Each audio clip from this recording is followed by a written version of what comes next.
Sup investors, it's the Russia Dude. Welcome to my new studio. When Russia's permanent representative to the United Nations Vasiliy Nebenzya stated that Ukraine has irreversibly lost Crimea and 4 other regions, Donetsk, Luhansk, Zaporozhye and Kherson, his words sounded like a defining moment in a long and brutal conflict. And yet, it immediately begged the question of how any territories can be lost when battles still rage.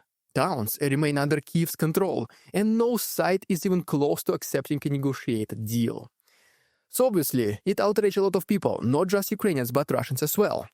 You don't need to be following the conflict extremely closely to understand that territorial changes are barely happening. Neither of the sides is moving the borders. Ukrainians, unfortunately, cannot get back big territories, while Russians most certainly cannot capture large chunks of lands at once. So whenever Nebenzya says the rest of regions we are still fighting for are now actually fully belong to us, it just cannot not create a huge feeling of being so blatantly lied to. And even though the people of Russia got kind of used to hearing lies from its government, so they barely trust anything that comes out of the Kremlin's mouth. But when the deception is so obviously bold, people just can't help themselves to not start thinking, wait a minute, I don't think our army is still fully controls neither Kherson nor Zaporozhye, so what is this guy talking about? Does he think we're complete fools or something? This feeling when your government does not consider you smart enough or does not respect you enough to just lie like that, well, it's definitely not the best feeling in the world. Let me tell you that. While Nebenzya's remark could be interpreted as a statement of fact, it appears more like a not so subtle demand that Ukraine should give up sovereignty over these areas. Like really, oh, this guy said they now control these regions. Well, boys, it's been fun while it lasted. Time to pack our things and get out of here. Of course, nobody's going to do that. Many leading figures in Russian diplomacy, from Foreign Minister Lavrov to Nebenzya himself, keep insisting that the territories in question have joined Russia through the so-called referendums back in September 2022. However, the logic behind such proclamations unravels under scrutiny because vast sections of these disputed regions still remain under Ukrainian administration. If the referendums were indeed legitimate, what about the millions who never voted? And if holding a vote amid an ongoing war is acceptable, then a referendum in an occupied city becomes a mechanism any aggressor could exploit to claim land anywhere. How exactly does that align with international norms? So let's explore this situation in detail, beginning with Russia's narrative on sovereignty, followed by the devastating realities of war-torn regions, and concluding with an unsettling look at how these policies promise nothing but continued misery for anyone caught in the crossfire. Russia's leadership constantly references the 2022 referendums as if they were unimpeachable. They say that once these ballots were cast, everything changed, and the Donetsk, Luhansk, Zaporozhye and Kherson regions belong to Moscow. But a glance at these numbers reveals major gaps. Take the Zaporozhye region, for example, home to over 1.5 million people, out of which 1 million were never part of any alleged referendum, simply because they lived in a territory not controlled by the Russian army. And in places where Russia does not exert partial control, the front line shifts almost every week, with neighborhood turning into battlegrounds. Imagine for a moment if Napoleon had decided to hold a referendum in burning Moscow in 1812, only to proclaim the city had voted to join his empire. There won't be too many people willing to vote in the first place, but more importantly, there won't be anyone who would count and verify these votes. Besides Napoleon's leadership itself, obviously. And they could have proclaimed whatever results they wanted. That is the logic we're dealing with right now. Even if the rest of the world pretended not to notice that these votes took place at a gunpoint, there remains of fundamental contradiction. Large parts of these regions were never under Russia's control. So where did those votes even happen? The message from the Russian officials is that any Ukrainian troops operating in these territories are essentially invaders on Russia's land. Just think about the ridiculousness of this statement for a moment. I know, imagine Canadians entering New York, do a 24-hour referendum saying New Yorkers now want to fully become Canadians, and the next day proclaiming that every single American living in the state of New York is an invader. That is precisely what, without any exaggeration, what is Putin administration doing in these regions. In that sense, they claim to be defending their homeland from so-called intruders.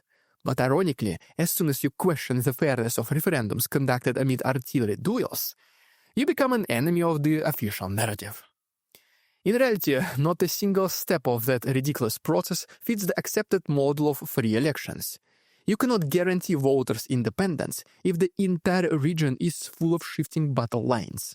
And to top it off, as soon as the territory is declared Russian, people living there are forced to abide by new laws that can be arbitrary as the local commander wants them to be.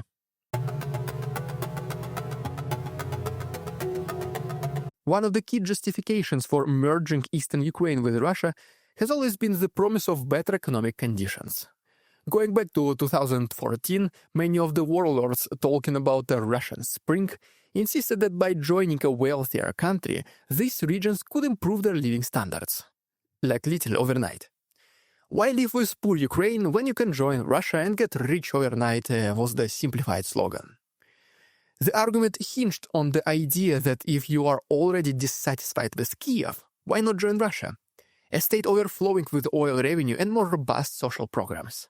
Yet, these illusions crumbled once the dust settled in the early battles for Donetsk and Luhansk. When the conflict in those areas came to a fragile halt in 2016, what was left behind resembled a land forgotten promises. Buildings were destroyed, infrastructure damaged, there was not even access to fresh water, let alone drinking water. The only thing that remained unchanged were the promises that Russia will take care of you soon. Just wait a little bit more. We have to fully defeat your oppressors first, and then we'll take care of you. This was, as you can see, the promise. All big talk of salary hikes, social stability, and rebuilding cities vanished into a void of forgetfulness. No official state structure emerged to protect the people. Instead, criminal elements and opportunists seized the void. Denis Pushilin, for example, the creator of a huge pyramid scheme in the early 2000s, suddenly becomes the head of Donetsk region, simply because he quickly saw an opportunity and reacted faster than his competition. The very same Donetsk, once prosperous, became a city where the local water supply depended largely on infrastructure held by, guess what? Ukrainian authorities. In effect, it was a city trapped between two worlds, never fully integrated into Russia, but no longer recognized by Ukraine. And neither sides were able to abandon the residents. If Ukrainians leave, Russians will use it as a propaganda machine, saying that those filthy corrupt politicians ran away with tails between their legs, abandoning the regular people. If Russians leave, well, they won't. After all, what was the whole purpose of doing these atrocities since 2014? And at the same time, neither Russia nor Ukraine could help those people. Ukrainians simply lost access to Donetsk, and Russians did not want to fulfill their pre-invasion promises of good life. The promise of immediate absorption into the Russian Federation, an idea that had once buoyed as the hope of many locals, morphed into a perpetual waiting game. Years passed, officials changed, but the poverty and lawlessness remained as a constant reminder of what happens when the real governance steps aside for propaganda slogans. By 2022, if you asked any resident of Donetsk about improvements from being closer to Russia, you might be met with a bitter laugh. For 3 years, the city's water network has been in disarray, largely destroyed by shelling in the special military operation. People are melting snow and collecting puddle water just to survive. Even after the territory was declared annexed, the occupant authorities could not, or would not, restore such a basic service. Meanwhile, the new local government under above-mentioned Denis Pushilin began confiscating property from people who had fled. The official reasoning is often that these absent homeowners might be using the rent money to donate to Ukrainian forces.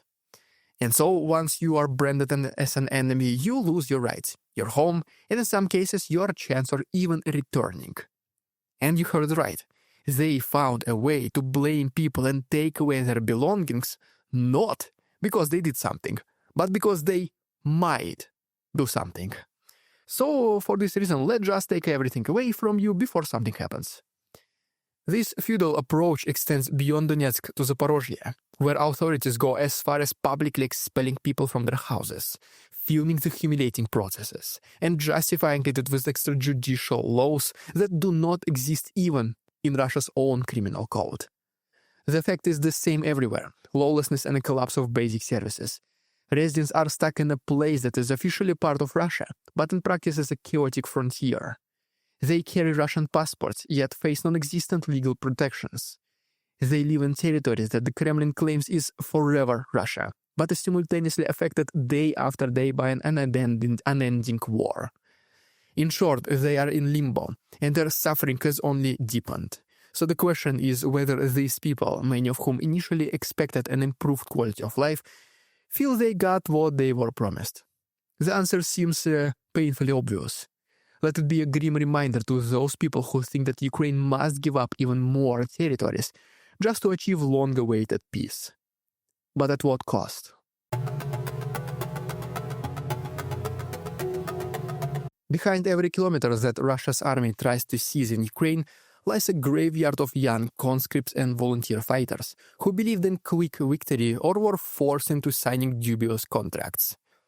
Every attempt to push forward results in more casualties, more widows, and more despair in mostly remote Russian towns and regions that keep burying their sons for a cause that grows murkier by the day. And meanwhile, the cost to rebuild what Russia destroys, assuming anyone wants to rebuild under such conditions, will be astronomical. Nobody in their right mind will invest in territories whose status is not a global dispute.